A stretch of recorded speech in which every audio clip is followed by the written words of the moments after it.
Title is exactly what it says on the tin. I rant about opinions that have some popularity or I see constantly time and time again, whilst trying to remain somewhat civil. This content is a lazy form of content, meaning these videos have little to no research put into topics that they cover, thus they should not be used for any objective reason. These videos are nothing more of an opinion, and therefore I do not hate the people with those opinions, but the opinion itself.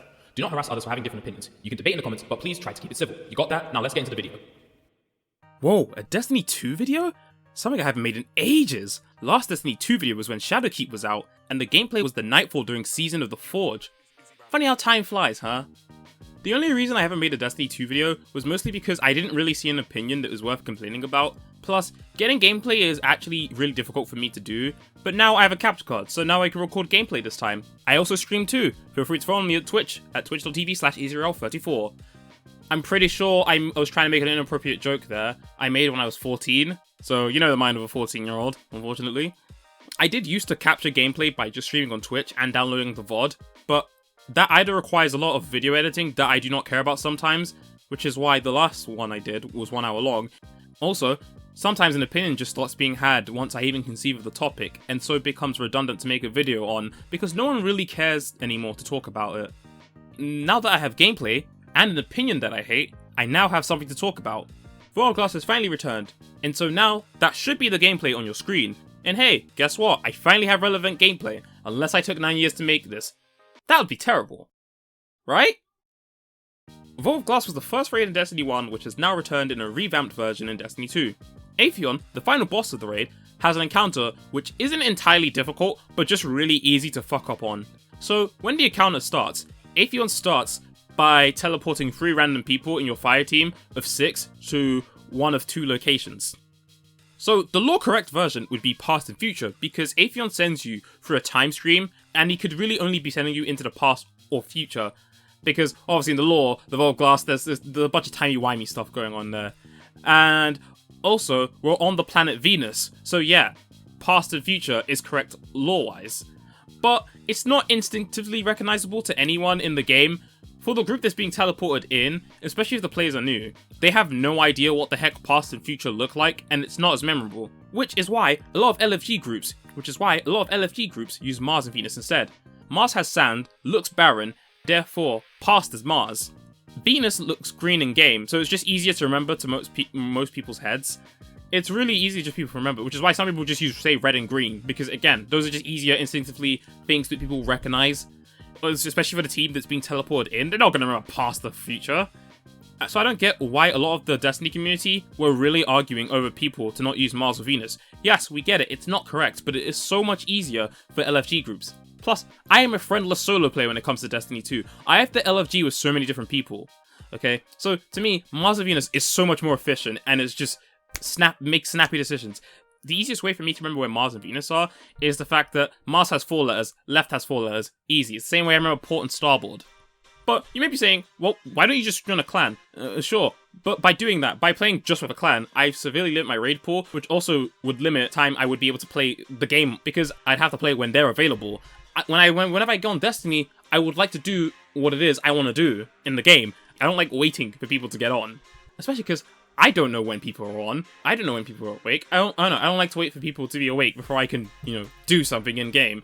And I'm impatient like that. I'd rather do it when I want to go do it. When I feel like, when I feel like I want to play Xbox, I want to go do that.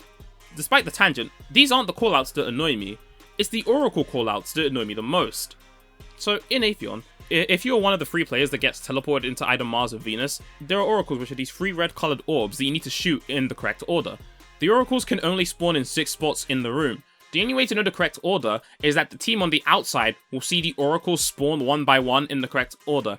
Keep in mind, both Mars and Venus and the outside look exactly as the same as it does on the inside, so there's no trickery involved here. They will spawn in the exact same space as it did in the outside. And you need to do this 3 times, so there are 3 waves of oracles. The argument over callouts starts immediately when we need to call them out.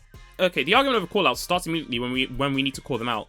A very good example of this was when I was watching a lot of gameplay of teams doing Vault of Glass during day 1.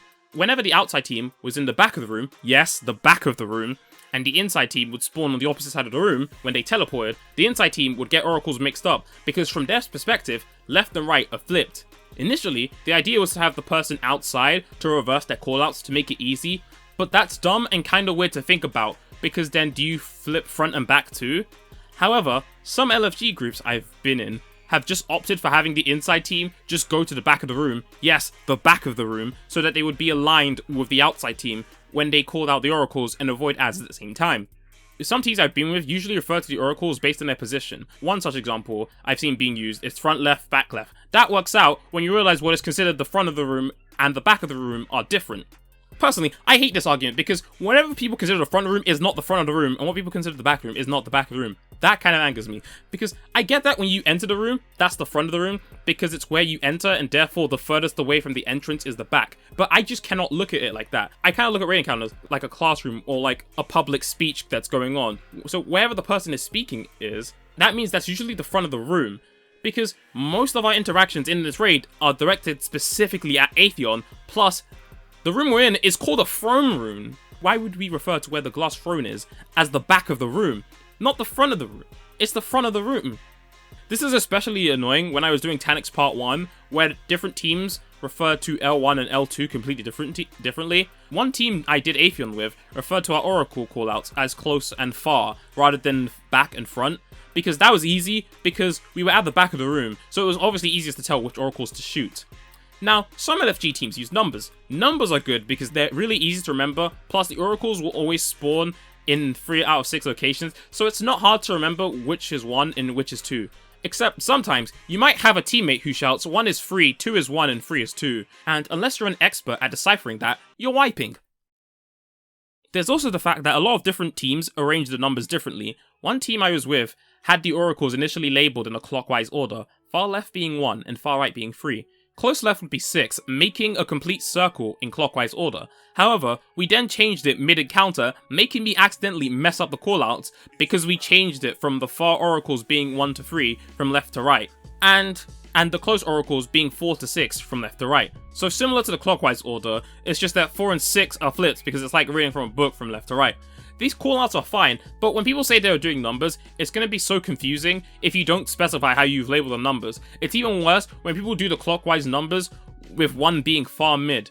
I will challenge your whole fire team to a Crucible game if you do this. 1v6. I'm serious. Personally, far and close are easy callouts because you don't have to think too much, nor do too much, other than just go to the back of the room and just have the relic holder protect you from damage.